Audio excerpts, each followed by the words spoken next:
I always liked lovely things. Since I was a child, I didn't even know the word collecting, but I would collect beautiful stones I would find, or even beautiful flowers. I think from the beginning I loved very humble things, and there's the way of life, living with beautiful things, and make of every moment of the day a feast, even if it's very simple. I'm not the real collector who wants to possess. I really, first of all, want to give things a better place.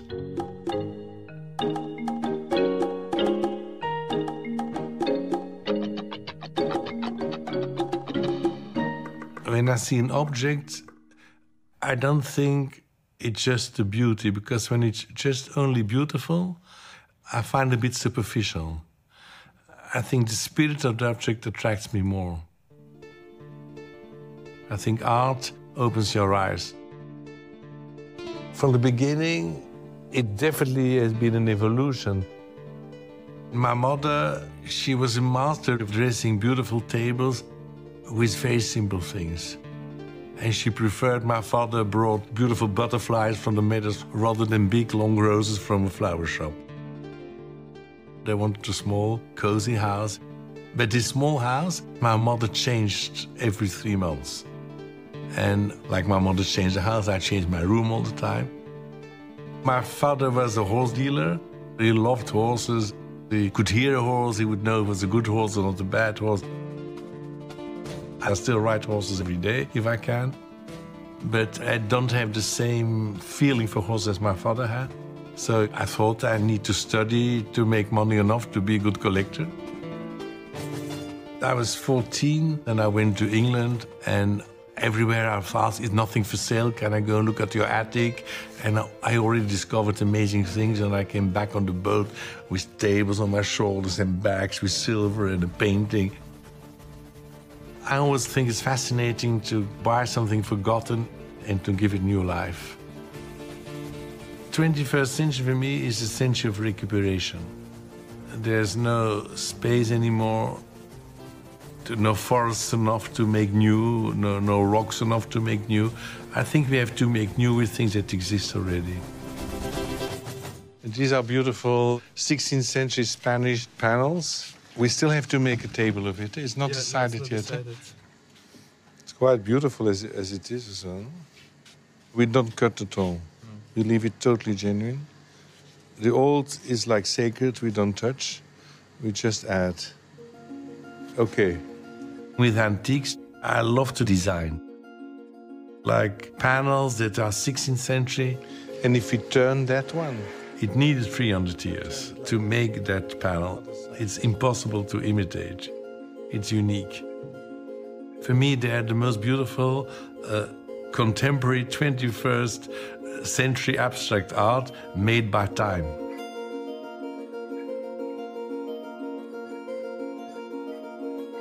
The castle existed since 1108, and it had not been on the market since 1729.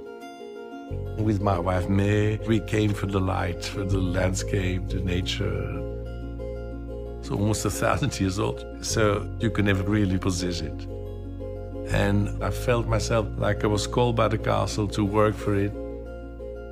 We just took our own earth from here, and we painted with earth mixed with lime the walls. The wood is from here, the walls are from here, and so it's connected. Quietness, respect, positive energy, all these are very important qualities in a home. Simplicity is perhaps the ultimate sophistication, and proportion is very important. I think a house should have different expressions. When architecture is too beautiful and too perfect, you don't want to put anything in it. I think in a home it's nice to have both, to have full rooms and empty rooms. We have clients all over the world. I love that I can be useful helping them to feel the quality of this way of life. It's about balance. I think the house should belong, first of all, to the place where it is. And then I think it should belong to the people who are going to live in it. Hello, Inu. People who love glitter and gold won't come here. I'm always fascinated by something very old that looks very contemporary, or very contemporary that looks very old. Okay, they're nice. It's looking for the timeless. Et ça, c'est des petits panneaux qu'on appelle art tempo. C'est de l'art fait par le temps. Hein? That's more universal. Voilà, je pense que ça suffit ici. Hein? Inu? Elle est déjà à la maison, je pense. In 95, with all the workshops and all the people working, the castle became too small. So we were looking for an industrial place. And at once I saw for sale that first building of Canal. And I was so in love with it and bought it immediately. There was the big central building, the round building in concrete, outside in the middle. Where all the grains came in from there, the grains were dispatched over all the other buildings. For the living areas, we worked with 4 different architects. It gives a feeling of a village. And for the museum part, I worked with a friend, a Japanese artist with whom I do many projects. It's all based on sacred geometry. Every door, every room, every volume. And you feel that energy. And I think it gives abstract art a much more spiritual approach. And I think my dream was to make it like the Menil family did the Rothko Chapel. I think I would like to have a chapel with universal peace, and people are silent. What's interesting with this piece by Anish Kapoor, you feel emptiness. It's not only spiritual, it's also physical. I like the combination of the art of living. It only has value if you can share it, and it can inspire other people. We're now making a book about our collection. But for me, the essence of thing, I feel that the art is my teacher. I think the idea of the art that teaches, that have my mentors. In your life, that's what this book is about. Exactly. It's not about owning. You know, I realize it's not. It's a lot about giving things a better place.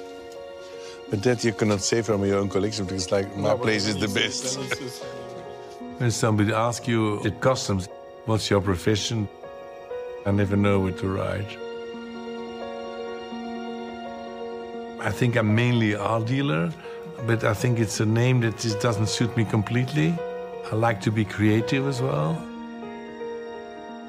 In my mind, I want to be a very free person, and I want to be ready to change my mind every day, and I want to be open-minded and definitely not dogmatic. Every time on every trip since I was a child, I always was buying with my heart, with my feeling, with my intuition. And even now, if I'm in front of an important work of art, I want to be like a fresh-born baby who knows nothing. Sometimes I take off my glasses and just want to feel the energy. It's much more what you feel than about what you see.